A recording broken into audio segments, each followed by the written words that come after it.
Time for the ride home in ENC. Yes! Yes! Yes! This is your 5 o'clock drive with Patrick Johnson. Holy mackerel! More news, more interviews, more ECU stories than you can shake a stick at. Hey, stop shaking that stick. This is the Patrick Johnson Show. Pirates win! Pirates win! On 94.3 The Game.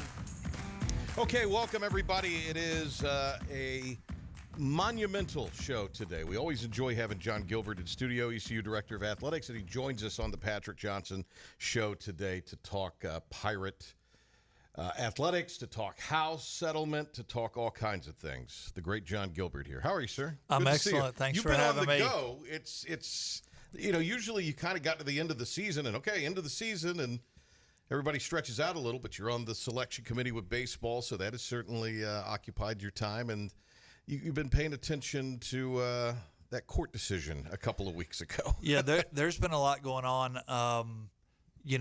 AD meetings. We had those both in the conference office in St. Pete, and then a week or two later, national AD meetings in Orlando. Baseball committee obviously was part of the selection group that was in Indianapolis Memorial Day weekend, which seems like 3 months ago. And then I was in Omaha the first Wednesday before it started through the first Monday. So got to see all the teams there. Just what an unbelievable experience, and part of the job, and I love every minute of it.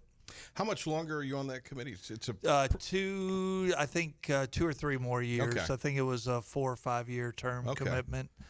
Does that lead to maybe getting on the basketball committee eventually, or other committees? Are you committeed out at that point? Not to go down this long rabbit hole, but the organizational or legislative structure is going to change at the NCCA. And so let's just stay with the baseball committee. Essentially, what's going to happen moving forward after September 1 is the baseball committee will expand. You'll get maybe more representation from the autonomy leagues. Okay. And then that baseball committee is going to govern most everything within baseball. Oh, wow. So like right now, the baseball committee, we're doing postseason.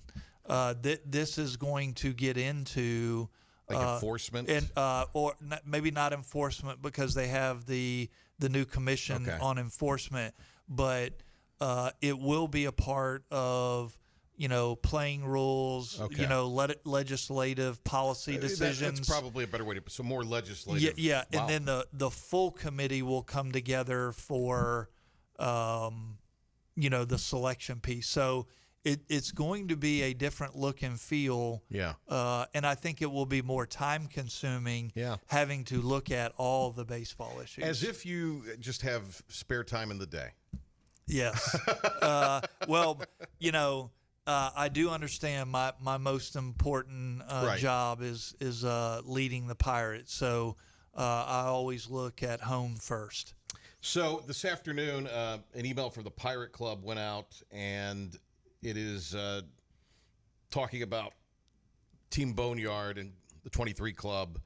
The NIL collective is basically urging members to stop paying into it. If not, it goes dark, if you will, on Monday the 30th. So in other words, effectively at the end of the month.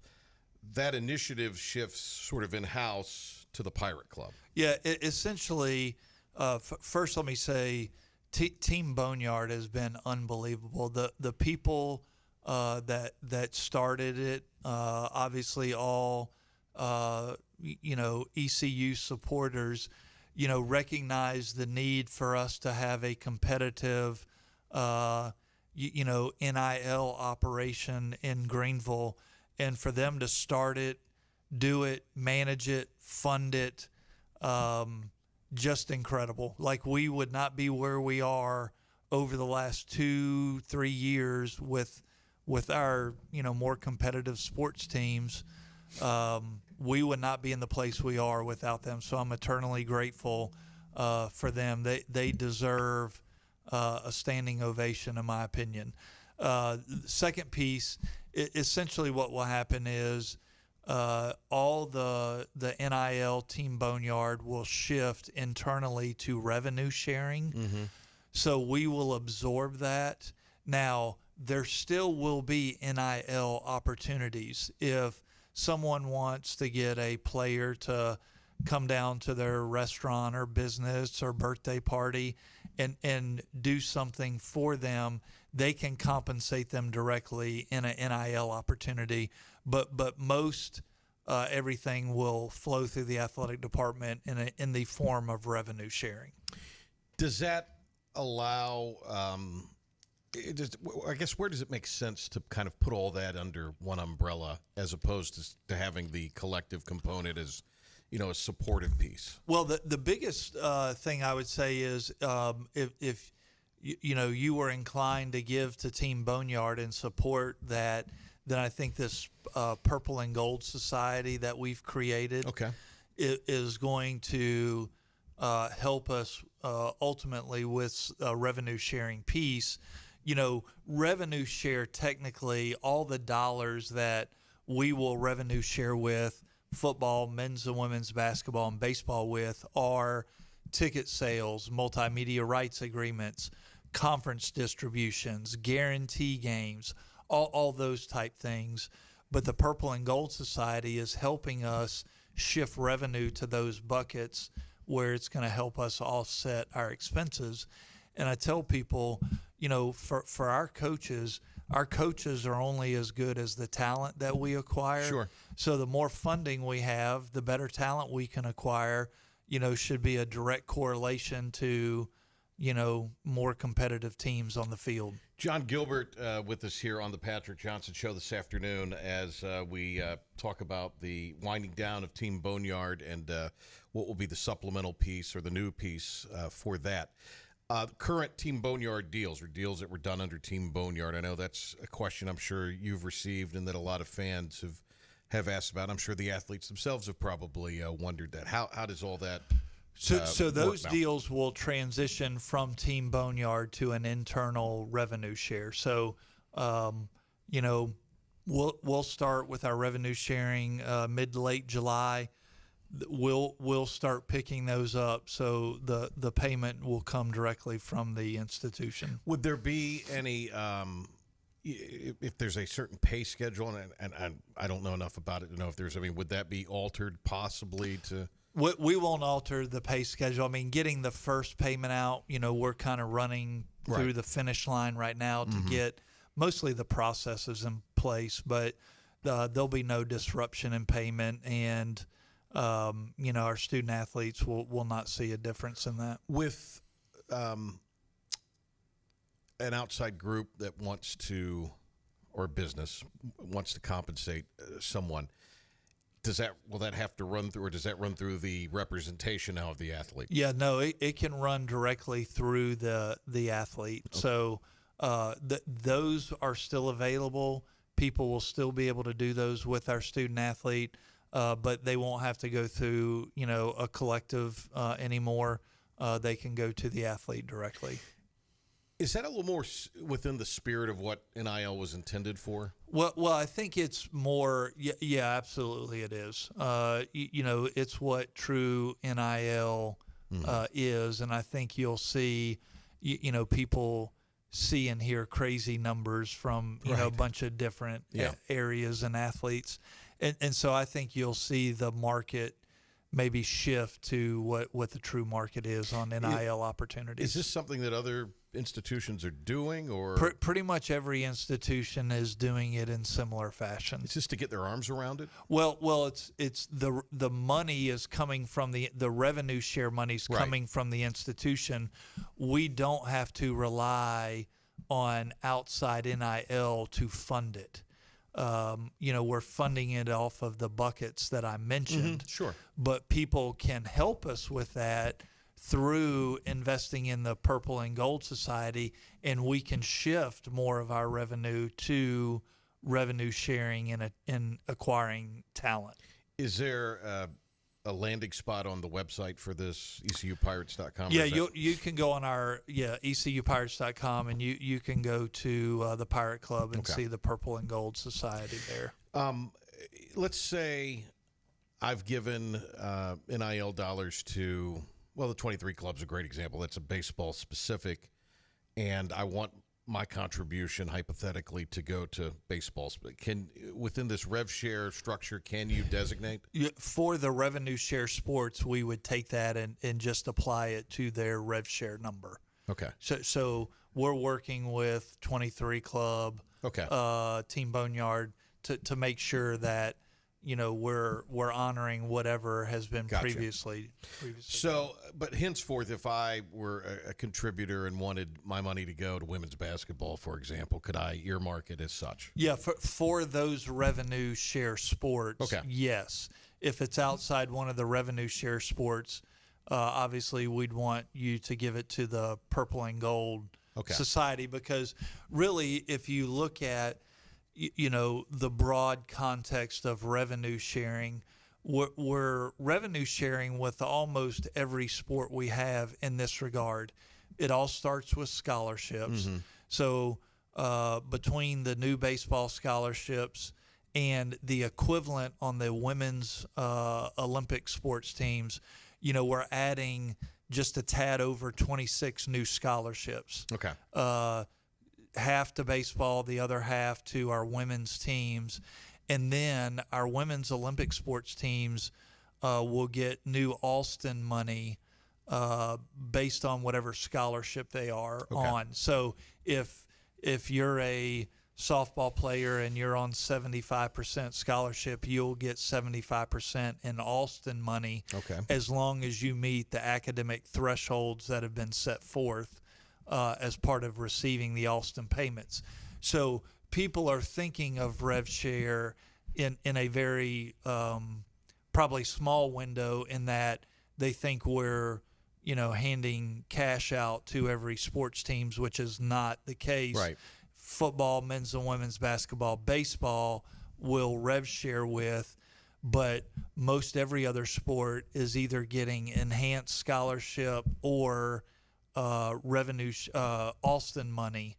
So what is Alston, just for those? So Alston money, there was a suit that was finalized a couple years ago where you could pay up to $5,900 a year per student athlete, as long as it was tethered to something academically. Okay. We have not previously paid Alston money. We will begin in August, and so if you are a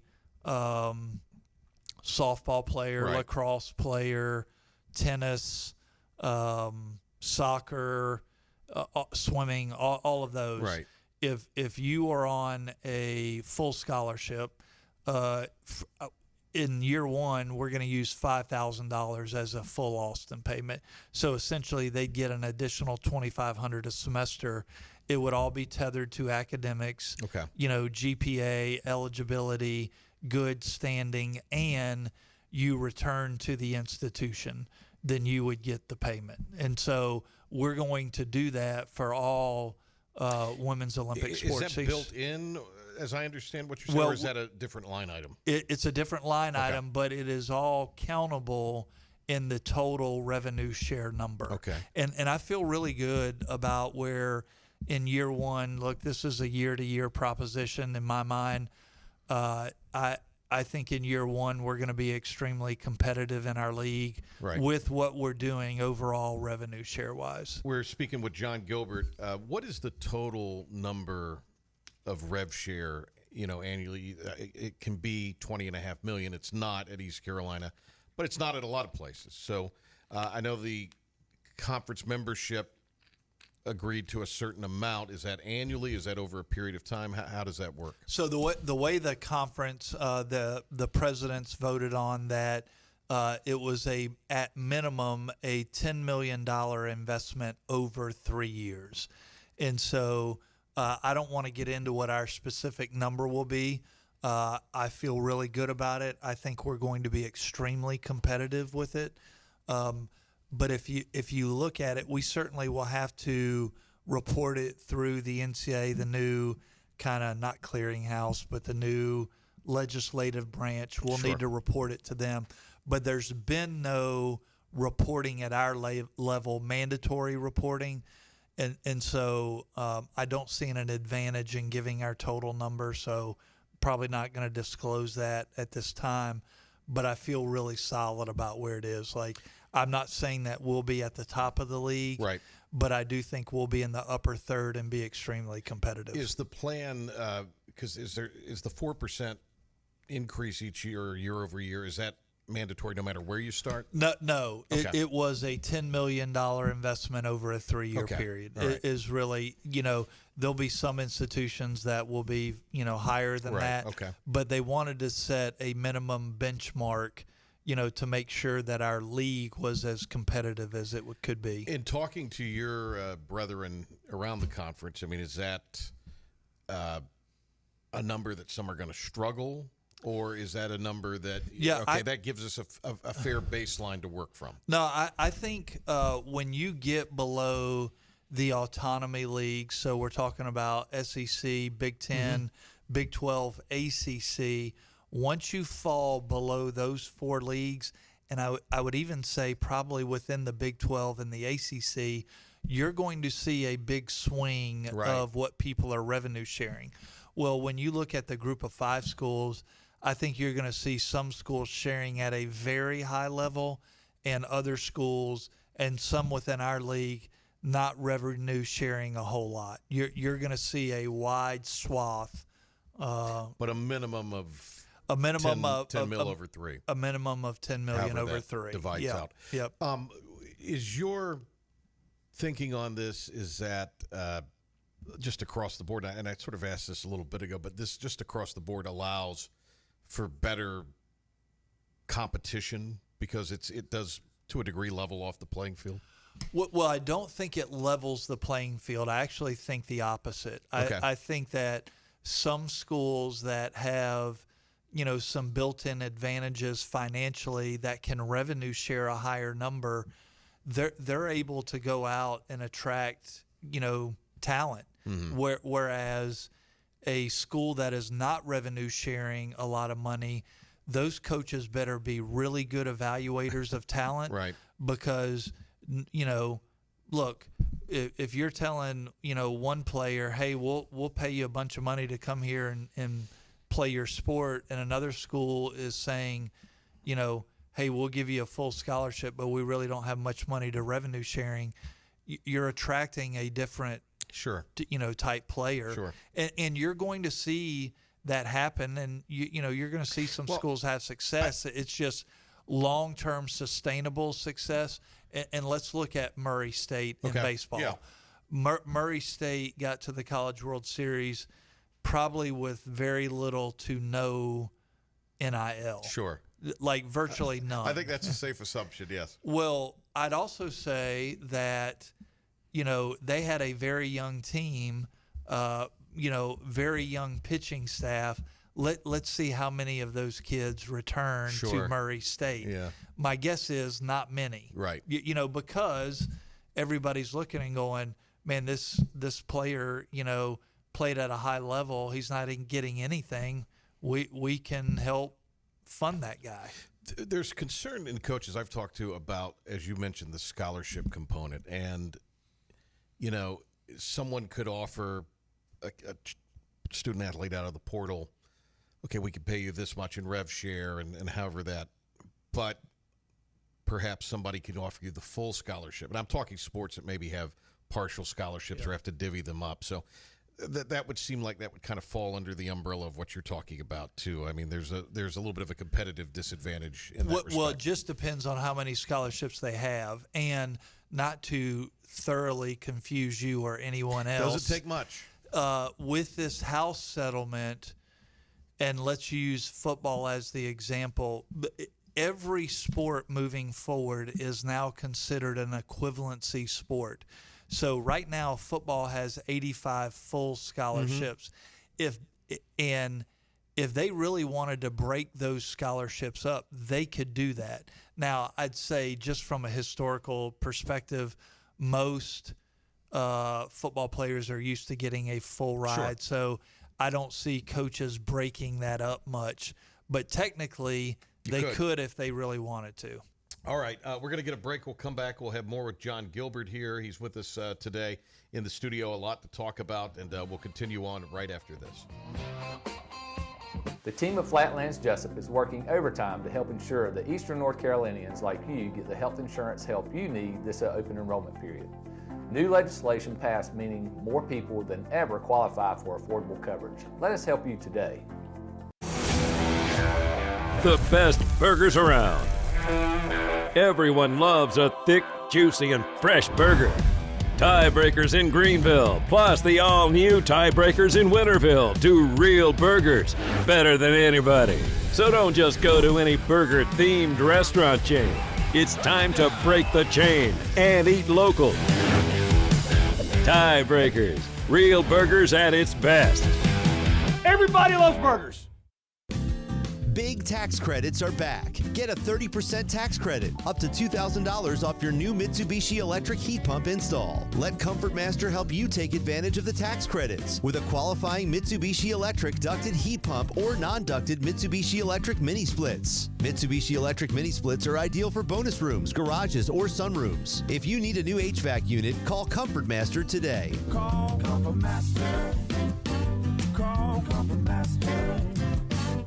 You know what the problem is with standard belts? Usually you have to choose between too tight or the opposite, too loose. But with Anson Belt and Buckle, you don't have to choose. We got rid of the holes and instead have a track system designed for micro adjustability. That way you can enjoy a perfect fit every time. Anson Belt and Buckle. Find your perfect fit today.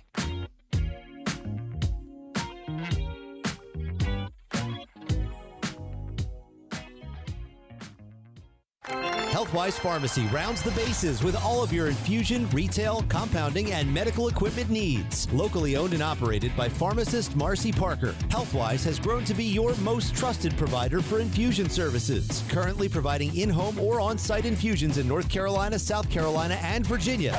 Visit Healthwise Pharmacy at 615B South Memorial Drive or call 252-295-0059 to speak to a patient service representative to find the option that best suits your needs. Tired of the 1-800 numbers advertising Medicare products? Flatlands Jessup has 6 offices all throughout Eastern North Carolina. Get face-to-face help from our local award-winning licensed team. Stop by today. Flatlands Jessup, your whole world covered. It's back. Inner Banks Media presents the #1 outdoor concert series in Greenville. Concert on the Common. The next band to hit the stage at the Greenville Toyota Amphitheater is On the Border, the ultimate Eagles tribute.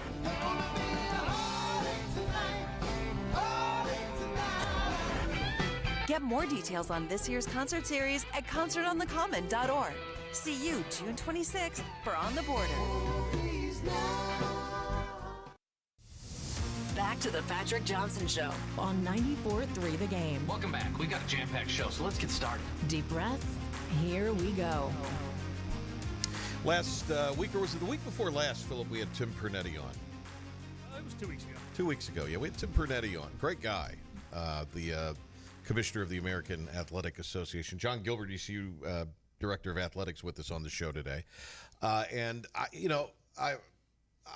when I talk to Tim Pernetti, I kind of get fired up every time. Just a ball of energy. Yeah. But he was very complimentary of you and Chancellor Rogers, of course. But to me, I feel really good at kind of with the leadership at the top of the conference. That's just not lip service. Yeah.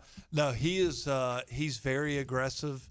The Chancellor and I were both on the selection committee for the new commissioner, and he checked all the boxes. I think. And you were familiar with him. I was. We had worked together when he was head of IMG. Mm-hmm.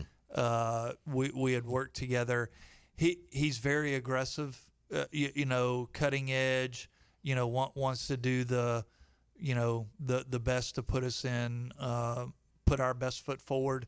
So I'm really happy with our leadership in the league. Do you like what the conference has decided to do with the basketball tournament? I do like it. I think at the end of the day, our league has evolved since when I first got in the league, UConn and Cincinnati, Yeah. Central Florida, Houston, SMU. SMU, and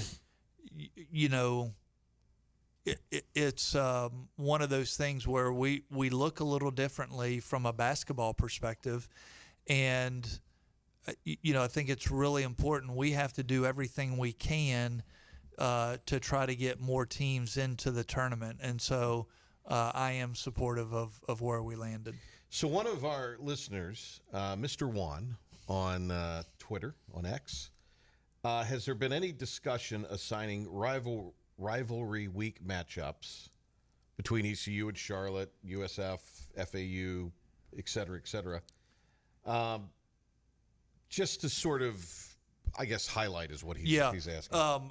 Mike Hill and I have the AD at Charlotte. We've talked about this extensively, and I think Mike and I are in agreement with this.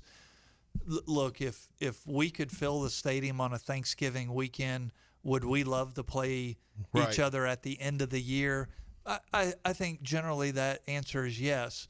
We also know that Thanksgiving weekend presents challenges for us from a fan attendance standpoint. But is a lot of that opponent?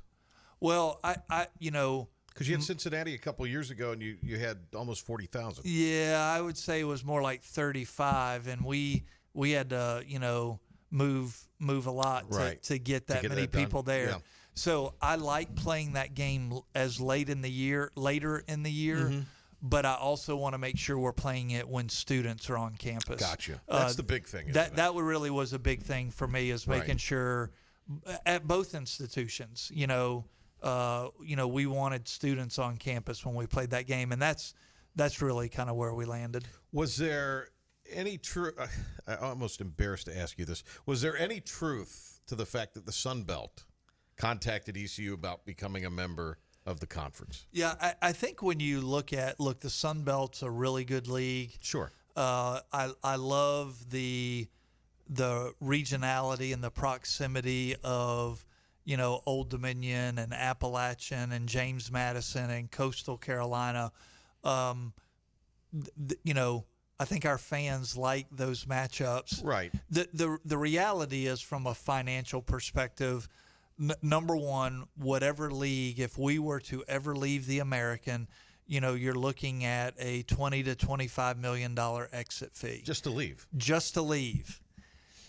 And then, we are, in my mind, in the best position financially from a group of five, including the new Pac-12 deal, where our number is really healthy compared to what the Sun Belt gets. So, when people start talking about that, they really don't go, hey, they need to pay $20 to $25 million to leave, and they're going to get roughly, $5 to $7 million less a year than what they normally get. Now, at the end of the day, it just doesn't make financial sense. You're also not going to save that amount of money in your traveling and all that budget. No, even with the proximity. No, you are not. Yeah. And so we love where we are. We love our commissioner. We love all the steps that the American is taking to pull the league along, and we are happy members. With the topic of scheduling, because that's always one and that you get a lot of questions about, and I know you've answered some of this with Stephen, but, different time of day, different audience on this show. With football scheduling, what's kind of the current status? How far are you scheduling out? And you mentioned some regional non-conference opponents, which seem like would be a good fits for future schedule considerations. Yeah, we really are booked from a scheduling standpoint through, I believe it's 2029, with the exceptions of 2 games. We need a game next year. I am looking at, a P4 bye game. Okay. I think it all is going to hinge on whether the SEC in 2026 stays at 8 conference games or they expand to 9. And you'll know that by December. I would think they'll know that by December. I would think they're going to know that here in the next month. Okay. That will determine who's available. That's right. That deadline is, and I think the playoff deadline, right? For revised so playoffs. I think that will have to play itself out to determine where we go. So we need a game next year, and then I think it is in 28 or 29.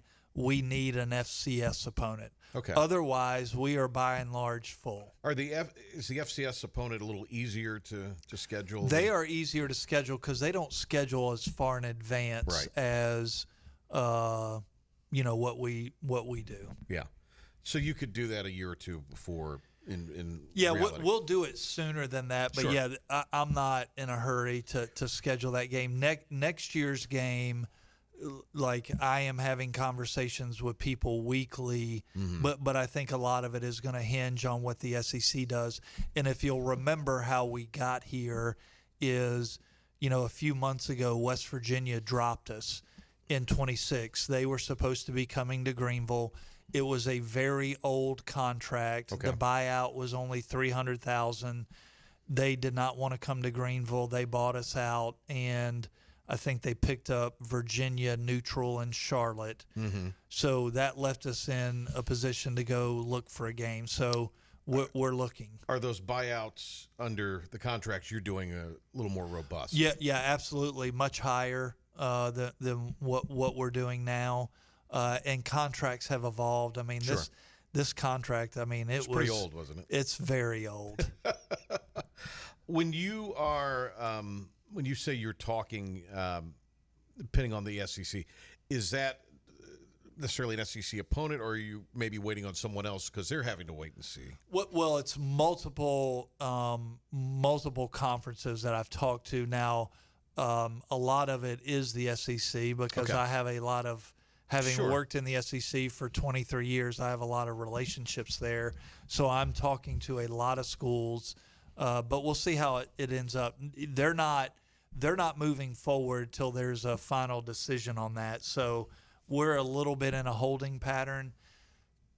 It could play out 1,000 different ways. My hope is that we get a very big name opponent that pays us a healthy check to play them. But I'm speculating on that just based on the information that I know today. So that's of immediate concern, a little less concern with the FCS opponent, and then beyond that, what are the discussions, or is that still a lot of wait and see? Now we're talking about 2031 and past that. I want to make sure that we're making the right decisions for the institution because there's a chance, a very high likely chance, I will not be the AD in 2031. I love it here. I love Greenville. We love just the nature. So I want to make sure, like I like in my mind, and I've tried to hold steady to this, other than a position here and there. I like to play one big FBS type game. Then you need a home FBS game, an away FBS game, and then probably an FCS opponent is kind of the model that I try to follow. Now, given that you inherit certain contracts and different things, those things can change. But I do want to put a competitive schedule together, and I want it to be of games that our fans care about. Right. Sometimes that's not as easy to do. I kind of look back to last year when we got dropped on a game. BYU moved the game, and we're left scrambling, and there just weren't many opponents left. So. We do not leave any stone unturned as it relates to football scheduling. You brought up the Pac-12 a moment ago, and they've got an agreement. And we were talking with the guest yesterday. UNLV is being given right now a lot of money to stay in the Mountain West. Same thing for Air Force.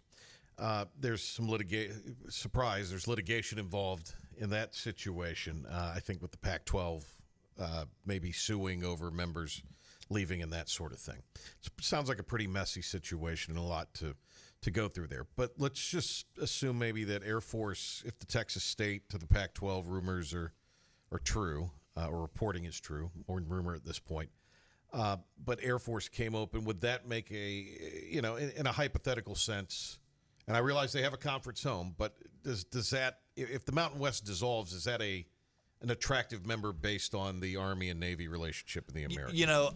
I think when you look at any type of conference expansion, whether it is the American or another league, you only want a member that is bringing dollars with them of value. Right. So last lot in the neighborhood, you want the person that's going to come in and build the required square footage and a pool in the backyard and a Grady White boat in the driveway. Thus Army. Yeah, you don't want someone that goes, man, the square footage is a little too high. We can't really afford the HOA. We're going to have to do the minimum. Like we really are struggling to get here, but we really want to be a part of it. You're not looking for that. Conferences are looking for people that are bringing value, that they are helping to increase the value of your league. And so, I know they've got a lot going on out west, and we'll see how it plays out.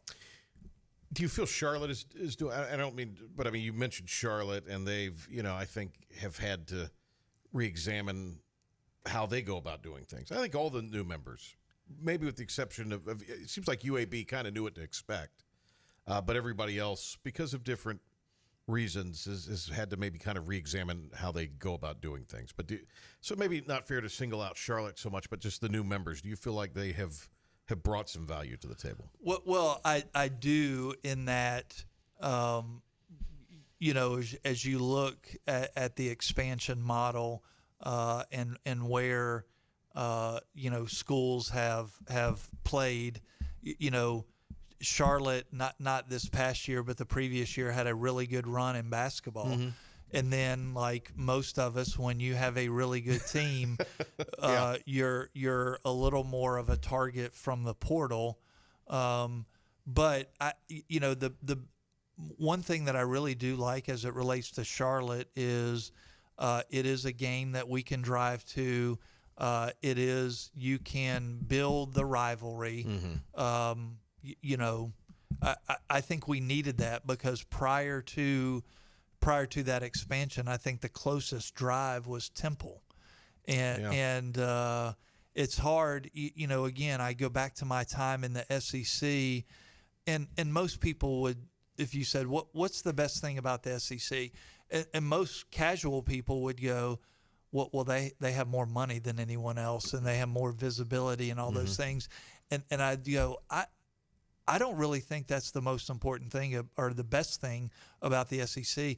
I think the best thing about the SEC is pre-Texas and Oklahoma, A&M and Missouri. If you look at the core of the SEC, you could pretty much drive everywhere. Yeah. I look back at my time at, those institutions, and I'm like, man, the number of schools that are an hour, 2 hours, 3 hours, 4 hours away, it created this, passion that you see today. And I think that was like really the core piece of the Southeastern Conference is having schools in proximity. I'm not implying that Charlotte and East Carolina are going to be the proximity, but it helps to have a partner that's close by. All right. Can we get you to stay for one more segment? One more. All right. One more segment. We're going to hit a break. Pilk will have an update, and then we'll wrap up our time with John Gilbert here on the Patrick Johnson Show. We'll be right back, but here's Pilk. Thank you, P-Man. Starting in college athletics today, Last night, Cooper Flagg was drafted at number 1 overall in the NBA draft by the Mavericks. The Hornets had a pair of wings when they drafted Duke's Con Knipple and UConn's Liam McNeely. The pick for McNeely was acquired from the Phoenix Suns when they traded center Mark Williams. The Hornets will pick twice tonight with the 33rd and 34th pick. Carolina Hurricanes have signed forward to an extension. That was Yuha Yasa. He played in 18 games last year at the big club, spent most of the season in the AHL, and had 4 assists in those 18 contests. That'll do it for your 94.3 The Game Sports Flash Update and Pirate Report. We're going to take a time out here on the Patrick Johnson Show. We'll be back to wrap it up with John Gilbert right after this. Hey, it's Jim Wells again with Wells Roofing and Gutters here in the beautiful community of Lindale, Bedford. At Wells Roofing and Gutters, we believe in quality first. And that's why we use CertainTeed shingles, which are manufactured in Oxford, North Carolina, a local company. In the event you ever do have a claim or a problem with your roof system, they're local and they come and take care of us in a timely manner. We could leave off some accessories and we could certainly save money, but we believe at Wells Roofing and Gutters in installing the correct way per manufacturer requirements, and we warranty your roof both in-house and also with our supplier, who is CertainTeed. For a job Wells done, no shortcuts taken, and a good quality job on your home, give us a call today, 252-227-8403. We also offer financing, 12 months, no interest, no payments. This is about you, your family, and the health of all who live in Eastern North Carolina. This is about the transformation of a health system into something more powerful and more human. About creating new ways to treat disease and keep you well. This is about ECU Health, which is to say, it's really all about you. ECU Health. Minds, hearts, purpose. You have a choice when you invest in insurance, and when you choose First State Insurance Advisors, you're working with people you can trust. Clark Stallings has deep ties in the community. His team, including Keaton Smith, Regina Asby, Phil Leyva, Max Joyner Jr., Max Joyner III, and Ginger Smith, provides knowledgeable and professional advice. First State Insurance Advisors is an independent insurance agency. They offer all types of personal insurance as well as various types for business. Call or email First State Insurance Advisors today. We want to be your trusted choice agency.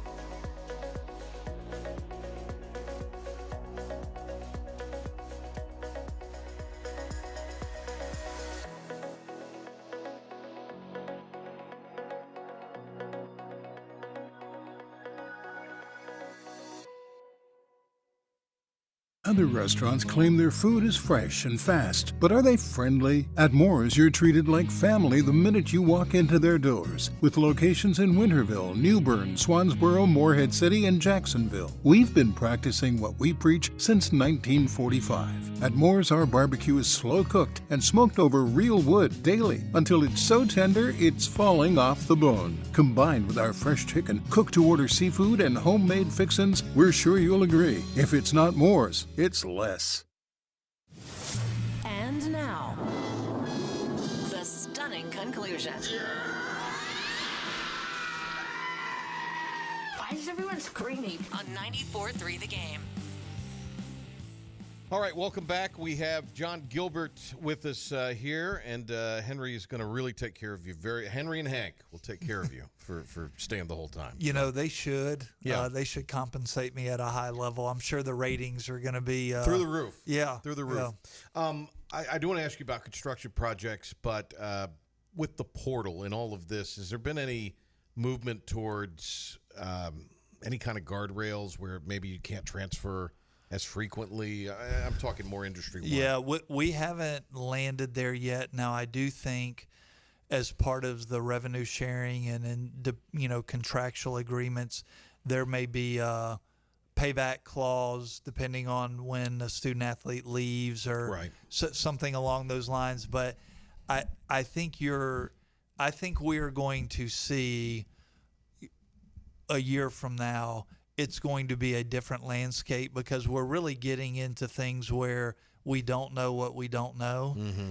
And I think a year from now we're going to see, hey, we need to do this way because we realized all these unintended consequences. So I think it's going to take a little time to evolve to get to a final resting spot. Should there be some sort of penalty attached to any or buyout where if an institution wants to recruit your player, they have to buy out their deal? It is.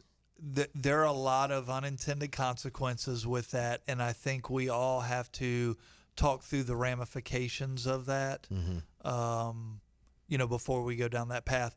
Obviously, I don't like how it is right now. Sure. A student athlete could come in January, and leave in May if they want to. And I do believe in the student athlete experience.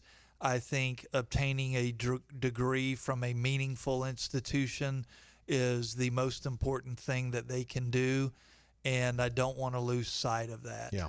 So I think we're going to evolve. John Gilbert with us here. A lot of construction around campus. The indoor practice facility has had the groundbreaking there. It's a buzz of activity. And then Scales Fieldhouse is being raised. Quite a few things going on. The Isley Indoor Building we broke ground on in late May, early June. And if you go on our website, ecupirates.com, there's a Earth Cam in the right-hand corner. It refreshes like every minute or two. So you can go on there and see the progress, doing a lot of, I'm calling it dirt work, laying of cable, fiber, underground work. Probably by September-ish, you're going to start seeing different levels of, structure, footings, that sort of thing.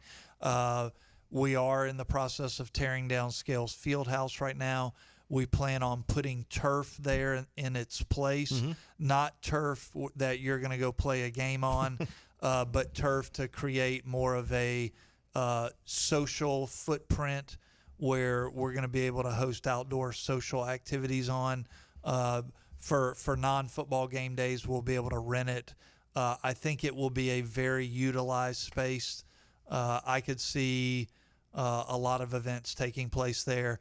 And then I'm anticipating, being in the bid process for our baseball expansion and hope to, we'll do a groundbreaking sometime, early mid-September on baseball, and then you'll see dirt turning at Clark LeClaire. So all projects are fully funded. I feel really good about that. We're not bonding anything or, making payments.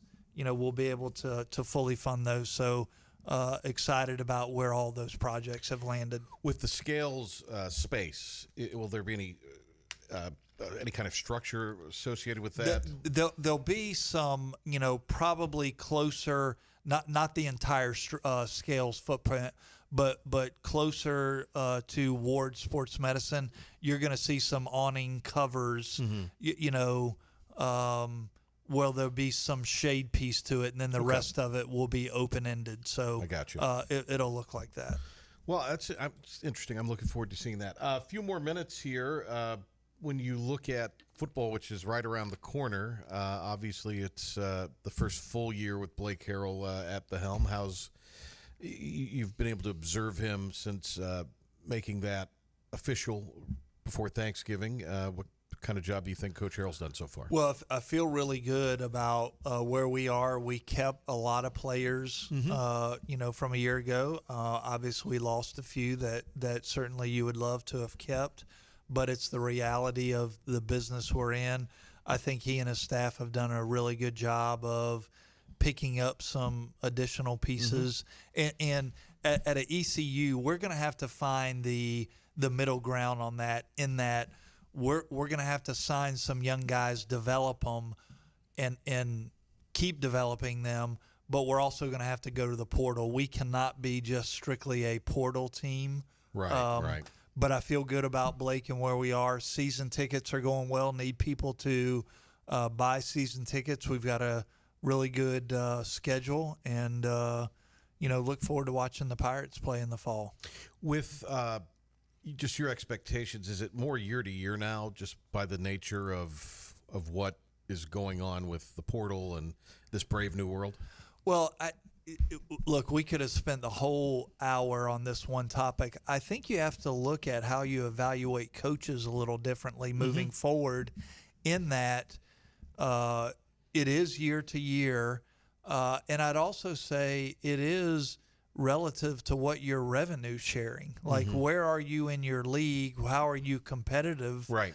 If you're not revenue sharing much, it's a different set of evaluation circumstances. So I think you need to take a whole lot of other factors into, how you're evaluating your coach moving forward. What will the next few weeks be like? Because there's not a whole lot of you haven't had any downtime. Not yet. I'm going to take a little time the week of the 4th, and then we'll be back at it. We've got a lot going on, but it's an exciting time. I feel really good about where we are as a department competitively. I think our Learfield points just came out. I think we finished second in our league. Oh, wow. Our highest finish since maybe 2016. So if you look broad-based, our competitive level has increased significantly, and I am really pleased with that. And, I guess the big, I don't want to say challenge, but the thing that you'll have to execute, especially after you get back from the holiday weekend coming up, will be just how all of this with the payments and the rev share go, I guess. Yeah, we're working through that now. So we're working with a lot of individuals to make sure, executed, I guess, by mid-July. Yeah, we're racing to the finish line. Wow. Great to see you. Thank you for coming in. We really appreciate it. Thanks for the time very much, and we'll talk to you again soon. Yeah, happy to be here. I'll come back anytime. Go Pirates. Great to have John Gilbert with us here today. We're going to have Mike Swartz tomorrow on the program. Concert on the Common going on tonight out at the Greenville Toyota Amphitheater in downtown Greenville. I know that they are going to have the newest city bus there. So if they'll have that running with air conditioning, so if you need to go and cool off, that is going to be made available to you. And also, you can bring coolers tonight. Just don't bring alcoholic beverages in the coolers, but you can bring coolers with water. So if you're maybe considering going or on your way or about to go out the door to watch the Eagles tribute band on the border, know that those mechanisms are in place. All right, we will see you tomorrow with Coach Swartz here on the Patrick Johnson Show. Thanks to John Gilbert. Thanks to Philip. And we'll see everybody tomorrow.